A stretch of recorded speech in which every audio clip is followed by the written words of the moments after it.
Good morning, students. Myself Neena Singla. Welcome to NS classes.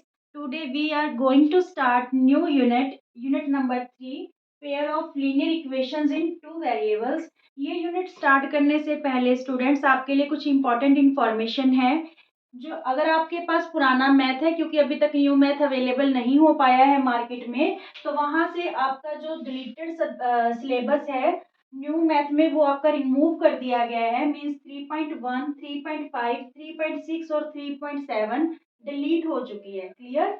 और जो आपके पुराने मैथ की 3.2 एक्सरसाइज है वो न्यू मैथ में अब क्या बन के आएगी, 3.1। क्लियर यहाँ तक।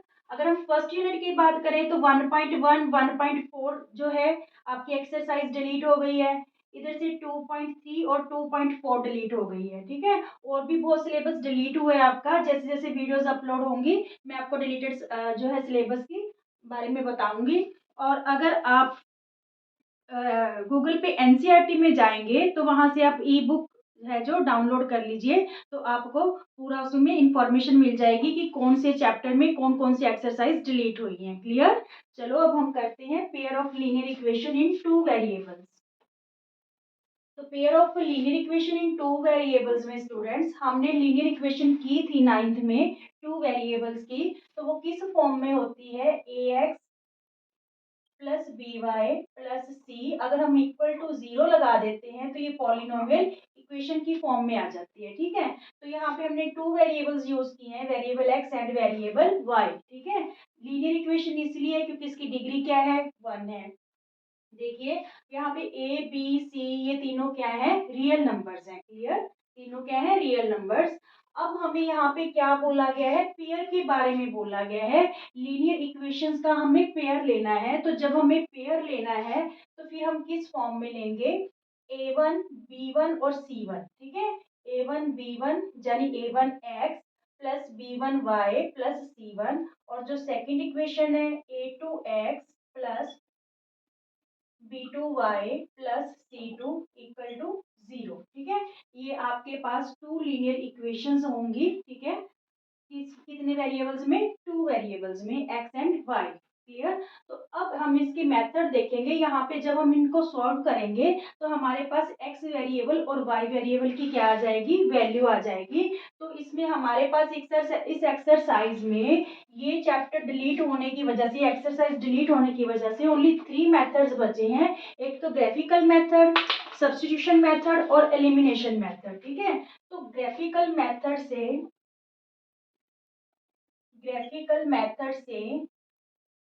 हम कैसे वैल्यूज फाइंड आउट करेंगे वेरिएबल्स की, एक्स की और वाई की। तो हमें क्या करना होगा, देखिए यहाँ पे आपकी तीन सिचुएशंस बनेंगी ग्राफिकल मेथड में। जब इन दोनों इक्वेशंस का हम सोल्यूशन करेंगे तो ग्राफ पे या तो आपकी लाइंस जो बनेगी वो इंटरसेक्टेड बनेगी, इन दोनों की लाइंस। मान लीजिए ये 0 एक्स एक्सिस है और ये 0 वाई एक्सिस। ठीक है। ये वाई एक्सिस है और ये एक्स एक्सिस है। तो इन दोनों इक्वेशंस की जो लाइंस होंगी या तो किसी पॉइंट पे इंटरसेक्ट करेंगी, या फिर वो दोनों लाइंस का जो सोल्यूशन होगा वो पैरेलल जाएगा। ठीक है। या फिर क्या होगा, दोनों की एक ही लाइन बनेगी जिसे क्या बोलेंगे, कोइंसिडेंट लाइन। पर ये कब होगा, या तो वो एक पॉइंट पे इंटरसेक्ट करेंगे या पैरेलल होंगी या फिर कोइंसिडेंट लाइन बनेगी। किस सिचुएशन में क्या रहेगा इनका, देखिए सबसे पहले जो लाइंस है इंटरसेक्ट करेंगी, लाइंस इंटरसेक्ट करेंगी। कब करेंगी स्टूडेंट्स लाइंस इंटरसेक्ट, हम इनको जो रेशियोज है इनकी A1 A2 B1/B2, इनकी रेशियोज को हम कंपेयर करेंगे इक्वेशंस में। ठीक है। कंपेयर करने पे अगर हमारा A1/A2 not equal to B1/B2 रहता है तो वहां पे उन इक्वेशंस की जो लाइंस है वो क्या ग्राफ पे क्या करेंगी, इंटरसेक्ट। और जब इंटरसेक्ट करेंगी तो वहां पे ओनली वन सोल्यूशन होगा, उन दोनों इक्वेशंस का क्या होगा, ओनली वन सॉल्यूशन। ठीक है। तो फिर उन दोनों इक्वेशंस को क्या बोला जाएगा, दोनों इक्वेशंस को बोला जाएगा consistent pair of equations, constant consistent pair of equations. Clear. देखिए मान लीजिए यहाँ पे ये दोनों लाइंस इंटरसेक्ट कर रही हैं, तो यहाँ से ये x की वैल्यू आ जाएगी और ये किसकी वैल्यू आ जाएगी, y की। ओनली वन सोल्यूशन रहेगा। तो हम एग्जांपल लेके इसको समझते हैं। मान लीजिए 2x plus 4y plus 6 equal to 0। यहाँ पे 3x plus 9y plus 12 equal to 0। तो हम रेशियोज को कंपेयर करके देखते हैं क्या आ रहा है। 2/3, देखिए A1 2 है, A2 क्या है 3, A1/A2, ठीक है। और B1/B2 क्या है 4/9। 4/9 को कैंसिल करेंगे तो टू टू जा, ये तो कैंसिल हो ही नहीं रहा क्योंकि यहाँ पे 4 है और 9 है, तो both have no common factor, दोनों का कोई कॉमन फैक्टर नहीं है। It's means A1/B1 not equal to A1/A2 not equal to B1/B2, ठीक है। A1/A2 not equal to B1/B2। Clear यहाँ तक, ठीक है। इसका मीन्स क्या होगा, जब इन दोनों इक्वेशंस की हम वैल्यूज निकालेंगे तो वहां पे हमारा सिर्फ एक ही सोल्यूशन ले रहेगा और ये लाइंस क्या कर जाएंगी, इंटरसेक्ट कर जाएंगी। Clear. Now when two lines are parallel, ठीक है, जब लाइंस क्या होंगी, पैरेलल होंगी। When lines are parallel, parallel means दोनों का सोल्यूशन क्या होगा, दोनों इक्वेशंस कैसे जाएंगी, लाइंस पैरेलल जाएंगी एक अदर वन अनदर के, ठीक है ना। तो यहाँ पे इन इक्वेशंस का कोई भी सोल्यूशन नहीं होगा, ठीक है। इन इक्वेशंस का कोई भी सोल्यूशन नहीं रहेगा। यहाँ पे ये होगा कब, व्हेन A1/A2 इक्वल होगा B1/B2 के, but not equal to C1/C2। Clear यहाँ तक। A1/A2 B1/B2 इक्वल होंगे, बट ये C1/C2 के इक्वल नहीं होंगे। तो इस केस में जो दोनों की लाइंस बनेंगी वो क्या होंगी, पैरेलल बनेंगी। पैरेलल का means no solution, no solution, ठीक है। जब हमारा इन दोनों इक्वेशंस का कोई सॉल्यूशन नहीं होगा तो ऐसे पेयर ऑफ इक्वेशंस को क्या बोला जाएगा, inconsistent, inconsistent pair of equations, pair of equations. यहाँ पे आपको एग्जांपल लेके इसको समझते हैं। मान लीजिए 2x plus 4y plus 6 equal to 0। Now 3x 6y, ठीक है, और प्लस 15 इक्वल टू 0। यहाँ पे अब हम रेशियोज को कंपेयर करते हैं। A1/A2 क्या आया, 2/3, ठीक है। B1/B2 4/6 और C1/C2 6/15। यहाँ पे देखिए 2/3 हो गया, 2 2 जा 4, 2 3 जा 6। यहाँ पे 3 2 जा 6, 3 5 जा 15, मीन्स ये तो इक्वल है 2/3, but this one is not equal. ये क्या आ गया 2/5। तो इस केस में क्या हुआ, जो रेशियोज हैं A1/A2 इक्वल है B1/B2 के, but not equal to C1/C2, ठीक है। तो इस केस में आपकी जो दोनों इक्वेशंस की लाइंस हैं वो पैरेलल बनेंगी, ठीक है, और कोई भी सोल्यूशन नहीं आएगा इस इक्वेशन का। इसे कहते हैं inconsistent pair of equations. Clear. Now third है जब लाइंस जो है सिंगल लाइन होगी, मींस कोइंसिडेंट लाइन होगी, ठीक है, एक ही लाइन बनेगी दोनों इक्वेशंस की, that is called coincident line. Coincident line, दोनों इक्वेशंस की एक ही लाइन बनने वाली है। और ये कब होगा, when A1/A2 equal to B1/B2 equal to C1/C2, means तीनों ही रेशियोज क्या होंगी, इक्वल होंगी। क्लियर। तो फिर यहाँ पे सोल्यूशन कितने रहेंगे, many, infinitely many solutions, infinitely many solutions. और ऐसी इक्वेशन को, ऐसे पेयर ऑफ इक्वेशंस को क्या बोला जाता है, consistent pair of equations. Consistent pair means जहाँ पे आपका वन सोल्यूशन आ रहा था जिसे हम यूनिक सोल्यूशन बोलेंगे, वहां पे भी कॉन्सिस्टेंट था जो इक्वेशंस का पेयर था। बट जहाँ पे कोई सोल्यूशन नहीं आ रहा वहां पे क्या है, ये इनकॉन्सिस्टेंट, ठीक है। वन सोल्यूशन में और मैनी सोल्यूशन में कॉन्सिस्टेंट रहेगा।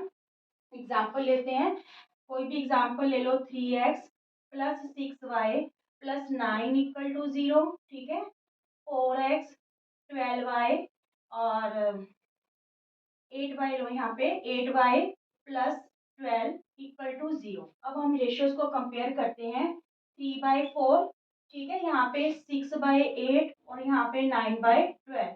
तो 2 3 जा 2 4 जा 3 3 जा 9, 3 4 जा 12। तो हम क्या देख रहे हैं, यहाँ पे भी 3/4 3/4 3/4। तो सब में जो है ये तीनों इक्वल आए हैं। A1/A2 equal to B1/B2 equal to C1/C2। तो इस केस में जो आपका ग्राफ होगा उसमें दोनों इक्वेशंस की एक सिंगल लाइन बनेगी, दैट इज कॉल्ड को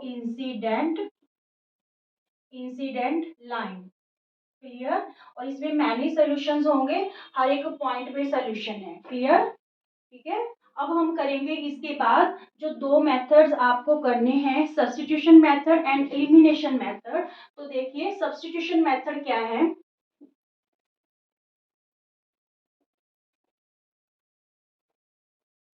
substitution method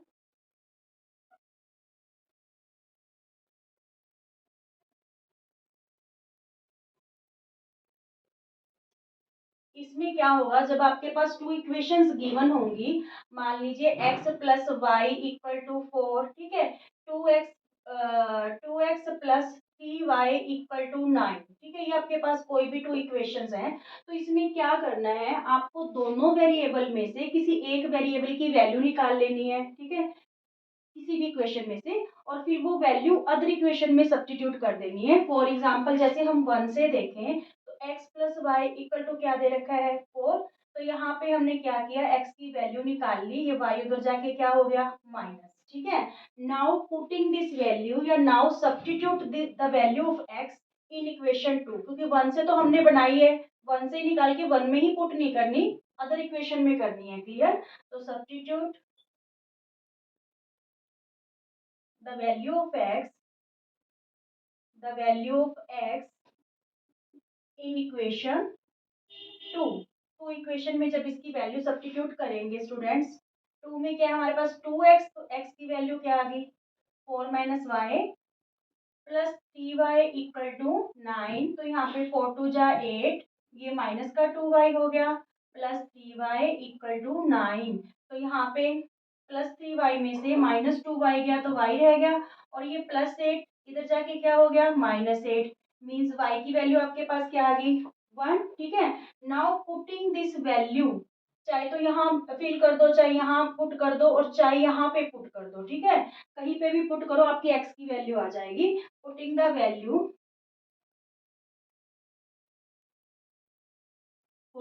value of y in equation 1 dash, ठीक है।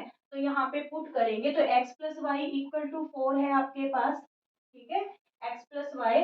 तो x की वैल्यू हमने फाइंड आउट करनी है। देखिए x y की वैल्यू क्या आ गई 1 इक्वल टू 4, x की वैल्यू क्या आ गई 4 माइनस 1 इक्वल टू 3। क्लियर हो रहा है। देखिए दोनों वेरिएबल्स की वैल्यू आपके पास आ गई है, x की वैल्यू 3i और y की वैल्यू 1। यही है सब्स्टिट्यूट मेथड। दो इक्वेशंस होंगी, एक इक्वेशन में आप किसी भी वेरिएबल की वैल्यू निकाल लेना, ठीक है, और फिर उसको सेकंड इक्वेशन में पुट कर देना, ठीक है। तो उससे आपकी y वेरिएबल की वैल्यू आ गई। वो वैल्यू जब आप इस इक्वेशन में तीनों में से किसी में भी फिल करोगे तो आपके पास क्या आ जाएगी x की वैल्यू। Clear, okay. अब स्टूडेंट्स हम करेंगे एलिमिनेशन मेथड। ओनली ये 3 मेथड ही बचे हैं आपके सिलेबस डिलीट होने के बाद, ठीक है। एक तो ग्राफिकल मेथड, एक सब्स्टिट्यूशन मेथड, और है एलिमिनेशन मेथड। एलिमिनेशन मेथड को भी हम एग्जांपल से है जो समझने वाले हैं। एलिमिनेशन मेथड, देखिए हमें कोई भी पेयर दे रखा है लीनियर इक्वेशंस का इन टू वेरिएबल्स में, x plus y equal to 5, ठीक है, और 2x minus 3y equal to 4। तो इसमें हमें स्टूडेंट्स क्या करना होता है, कोई भी वेरिएबल दोनों में से, चाहे तो x और चाहे y, उनकी वैल्यू हम मल्टीप्लाई करके या डिवाइड करके जैसे भी सेम कर लेंगे, ठीक है। और अगर वो दोनों ही सेम साइन के हैं तो हम माइनस करने पे उनकी वैल्यू क्या हो जाएंगी, कैंसल। मीन्स किसी भी एक वेरिएबल को एलिमिनेट कर देंगे तो अदर वेरिएबल की हमारे पास क्या आ जाएगी, वैल्यू आ जाएगी। फिर वो वैल्यू हम किसी भी इक्वेशन में पुट करके उस एलिमिनेट जो हमने वेरिएबल किया था उसकी वैल्यू फाइंड आउट कर लेंगे। बिल्कुल इजी सा है, देखिए करके देखते हैं। जैसे फर्स्ट इक्वेशन आपके पास x plus y equal to 5 है और सेकेंड इक्वेशन आपके पास 2x minus 3y equal to 4 है, ठीक है। अब चाहे तो आप x वेरिएबल को सेम कर लो, चाहे आप y को। अगर y को सेम करोगे तो आपको इस इक्वेशन को 3 से मल्टीप्लाई करना पड़ेगा। अगर आप x वेरिएबल को सेम करना है तो आपको फर्स्ट इक्वेशन को 2 से मल्टीप्लाई करना पड़ेगा ताकि ये चीज सेम हो जाए। क्लियर। तो मैं क्या कर रही हूँ यहाँ पे, इस इक्वेशन फर्स्ट को 3 से मल्टीप्लाई कर रही हूँ। Multiply equation 1 by 3। जब मैं इस पूरी इक्वेशन को 3 से मल्टीप्लाई करूंगी तो ये क्या हो जाएगा, 3x प्लस 3y, 3 5 जा 15। पूरी इक्वेशन को बोथ साइड्स करना है, ठीक है। तो इस इक्वेशन को आप 1 डैश लिख लो। अब इसके नीचे इक्वेशन 2 रखो, minus 3y 2x minus 3y equal to 4, equation number 2। तो यहाँ पे आप लिखोगे सब्ट्रैक्ट इक्वेशन 2 फ्रॉम इक्वेशन 1, ठीक है। सब्ट्रैक्ट इक्वेशन 2 फ्रॉम इक्वेशन 1, ठीक है। 1 डैश, आप सिंपल भी लिख सकते हैं, equation 2 subtract equation 1 dash. Clear. तो यहाँ पे हम क्या करेंगे, और यहाँ पे हमें सब्ट्रैक्ट करने की जरूरत नहीं है, क्योंकि अगर हम सब्ट्रैक्ट करेंगे तो नीचे वाले साइन क्या हो जाएंगे, चेंज हो जाएंगे। तो ये दोनों ही पॉजिटिव टर्म हो जाएंगी, कैंसिल ही नहीं होंगी। तो यहाँ पे हमें सब्ट्रैक्ट ना करके इन इक्वेशंस को क्या करना है, ऐड करना है, ठीक है। ऐड करने पे साइन चेंज नहीं होंगे। तो ये देखिए, ये पॉजिटिव टर्म और ये नेगेटिव टर्म कैंसिल होगी। यहाँ पे अब देखिए 3 और 2 5x, और यहाँ पे 15 और 4 क्या हो गया, 19। तो x की वैल्यू आपके पास क्या आ गई, 19/5। 19/5। Now putting the value of x, किसी भी इक्वेशन में आप पुट करके देख सकते हो, ठीक है। जो इक्वेशन आपको इजी सी लगे उसमें पुट कर लो। Putting the value of x, putting the value of x in equation 1। जब हम 1 में पुट करेंगे, हमारे पास 1 इक्वेशन है क्या students, x plus y equal to 5। तो हमारे पास x की वैल्यू क्या आई, 19/5 plus y equal to 5। y की वैल्यू क्या आ गई, ये 19/5 प्लस का राइट हैंड साइड आके क्या हो गया, माइनस का 19/5। अब हम एलसीएम ले लेंगे, यहाँ पे 5 1 जा 5, तो यहाँ पे 5 5 जा 25, 19 1 जा 19, ठीक है। तो ये आपका क्या आंसर आ गया, 6/5, ठीक है। तो y वेरिएबल की वैल्यू 6/5 आ गई और x वेरिएबल की वैल्यू क्या आ गई, 19/5। This one is elimination method, ठीक है। किसी भी एक वेरिएबल को हमें एलिमिनेट करना है ताकि दूसरे वेरिएबल की हम वैल्यू फाइंड आउट कर सकें। जब इस वेरिएबल की वैल्यू आ जाएगी तो हम किसी भी इक्वेशन में वो वैल्यू पुट करके जो एलिमिनेट किया था उसकी वैल्यू फाइंड आउट कर सकते हैं। क्लियर। Thank you.